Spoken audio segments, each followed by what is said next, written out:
বিলের যে দুর্নীতি শুরু হয়েছে, আমি দুর্নীতি বলতে বাধ্য হচ্ছি, এখনো আমি ভিতরে যাই নাই।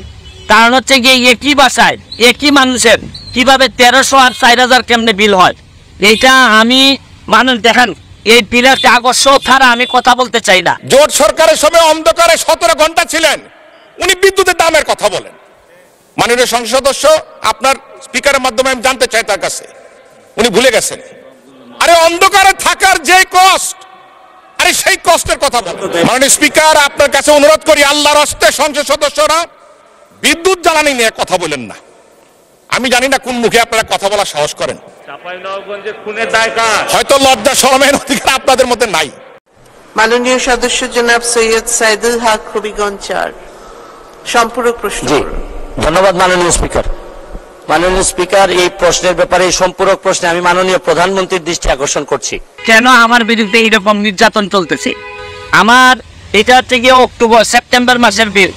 আমার এক একটা বিল এই মাসে বিল আসছে হচ্ছে গিয়ে 3300, এর আগের মাসে আসছে 1300, এর আগের মাসে আসছে 270।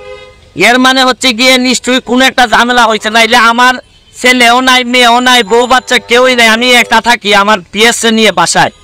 আমার বাসায় কেন হঠাৎ করে 1500 আর হঠাৎ করে 3000 বিল আসবে? কারণ বাংলাদেশের এটা শুধু আমার কথা না, এটা সারা বাংলাদেশের বিভিন্ন জায়গায় যেভাবে এই বিলের যে দুর্নীতি শুরু হয়েছে, আমি দুর্নীতি বলতে বাধ্য হচ্ছি, এখনো আমি ভিতরে যাই নাই। কারণ হচ্ছে গিয়ে একই বাসায় একই মানুষের কিভাবে 1300 আর 4000 কেমনে বিল হয়, এইটা আমি মানুষ দেখেন এই বিলের কাগজ ছাড়া আমি কথা বলতে চাই না। কাগজ আমার কাছে 5 মাসের কাগজ জমা হয়েছে, এই জন্য আপনাদের সামনে দুইটা কথা বলতে চাই। আবার কত বড় দেখেন, শেখ হাসিনার উদ্যোগ, ঘরে ঘরে বিদ্যুৎ, শেখ হাসিনার নাম ব্যবহার করে এরা এই বাটপারি শুরু করছে। এই করোনাকালীন সময়ে আমি বাসায় ছিলাম না, আমি আমার গ্রামের বাড়ি ছিলাম। এই গ্রামের বাড়িতে থাকাকালীন সময়ে দেখছি আমার বিল 3500 টাকা বিল আসছে। এর মানে ভৌতিক বিল। এরা এখন প্রাতিষ্ঠানিক দুর্নীতি শুরু করছে। আরে ব্যক্তির বিরুদ্ধে তো কথা বলা যায়, এই এত বড় প্রতিষ্ঠানের বিরুদ্ধে কথা বলবেন আপনি কিভাবে? কার বিরুদ্ধে কথা বলবেন? মাননীয় মন্ত্রীর দৃষ্টি আকর্ষণ করে বলছি, দেখেন আপনারা এই যে মানুষের যে দীর্ঘ নিঃশ্বাস, এই নেত্রীর নাম ব্যবহার করে উপরে নেত্রীর নাম দিয়ে এই যে আপনারা ভৌতিক বিল দেওয়া শুরু করছেন, এটা শুনেন সকালবেলা উঠে যে গার্জিয়ান যে 1500 টাকার বিলের জায়গায় যে 3000 3500 টাকা বিল দেখে, তার জীবন তো এইভাবেই শেষ হয়ে যাচ্ছে। আরে ধর্ষণ কি খালি মহিলাদের হয়? এই বিদ্যুৎ বিলের ধর্ষণ হচ্ছে না? এই যেটা হওয়ার কথা 1300, এইটারে 3500 5000 করে বিল মারতেছেন, মানে আর বাঁচার কোনো পথ নাই।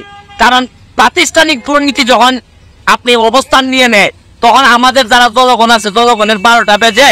এইভাবে যদি চলতে থাকে, আমি মাননীয় প্রাইম মিনিস্টারের দৃষ্টি আকর্ষণ করে বলছি, এরা কিন্তু 12টা বাজায় ছাইড়া দিবে জনগণের। এদের কাছ থেকে কিন্তু বাঁচার কোনো উপায় নাই। কারণ ব্যক্তির বিরুদ্ধে তো মামলা করা যায়, এত বড় প্রতিষ্ঠানের বিরুদ্ধে আপনি মামলা করবেন কিসের ভিত্তিতে? আমি বলবো যে এখনো সময় আছে, এটা চেক করেন। কারণ করোনাকালীন সময়ে এদের বিরুদ্ধে অভিযোগ আসছিল, এরা যা মন ধরে বিল দিচ্ছে, পরে আবার কেউ বলে যে ম্যানেজ করছে, অ্যাডজাস্ট করছে। এইভাবে একটা দেশ চলতে পারে না। কারণ আমার তো ব্যারিস্টার মানুষ, আমি বিল দিয়ে দিতে পারবো, অসুবিধা নাই। কিন্তু যারা নিরীহ নির্যাতিত, যারা এই অফিসে চাকরি করে, এরা না তো বিল দিতে কষ্ট হবে, হয়তো এরা অফিসে চাকরি করে বলে পক্ষে বলতে চায়।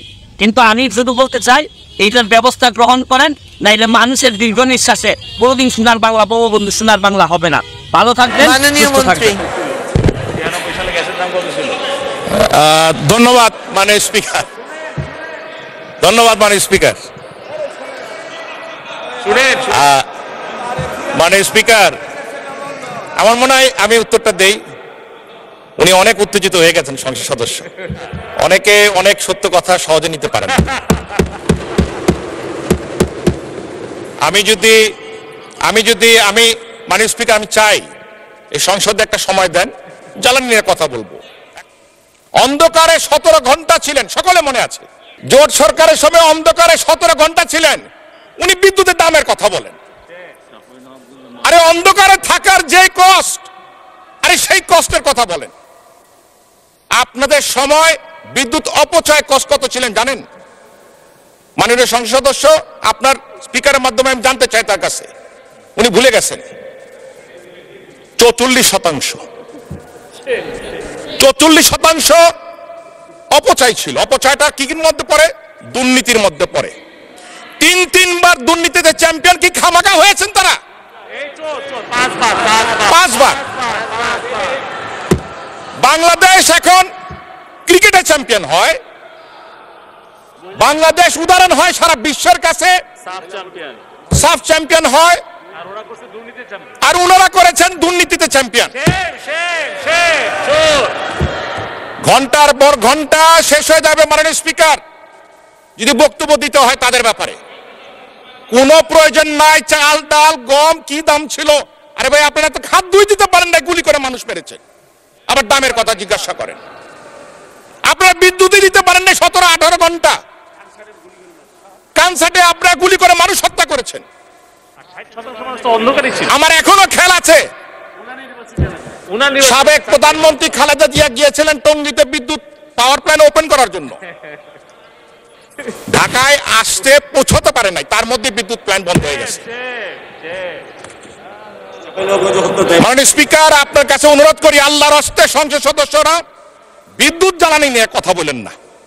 আমি জানি না কোন মুখে আপনারা কথা বলার সাহস করেন, হয়তো লজ্জা শরমের অধিকার আপনাদের মধ্যে নাই। ঘন্টার পর ঘন্টা কথা বলতে পারবো, তথ্য না খালি ডকুমেন্ট নিয়ে আর হাজির করতে পারবো। ধন্যবাদ মাননীয় স্পিকার। দর্শক, বিদ্যুৎ অফিসের বিদ্যুৎ বিলের দুর্নীতি নিয়ে এবার সংসদে মুখ খুললেন ব্যারিস্টার সুমন ভাই এবং বিদ্যুৎ প্রতিমন্ত্রীর কান উপর রেখে গেলেন। দেখতেই তো পারলেন বিদ্যুৎ নিয়ে কথা বলতে গিয়ে কিভাবে অপমানিত হলো আমাদের প্রিয় ব্যারিস্টার সুমন ভাই, তাও তিনি পিছু হটলেন না। অন্যায় দুর্নীতির বিরুদ্ধে তিনি রুখেই দাঁড়ান। সত্যি বাঙালি আজ তাকে পেয়ে ধন্য হয়েছে। বাংলার ফাটাকেষ্ট বলা হয় এখন ব্যারিস্টার সুমনকে, কারণ তিনি যেভাবে এবার সংসদে খেপে গিয়েছেন, একের পর এক এমপি মন্ত্রীকে সংসদে যেভাবে অপমানিত করছেন, তাতে বোঝা যাচ্ছে তিনি আমাদের এই বাংলাদেশটাকে বঙ্গবন্ধুর সোনার বাংলায় পরিণত করবে। মাননীয় প্রধানমন্ত্রীকে ধন্যবাদ জানাই এরকম একজন যোগ্য ব্যারিস্টারকে এমপি বানানোর জন্য।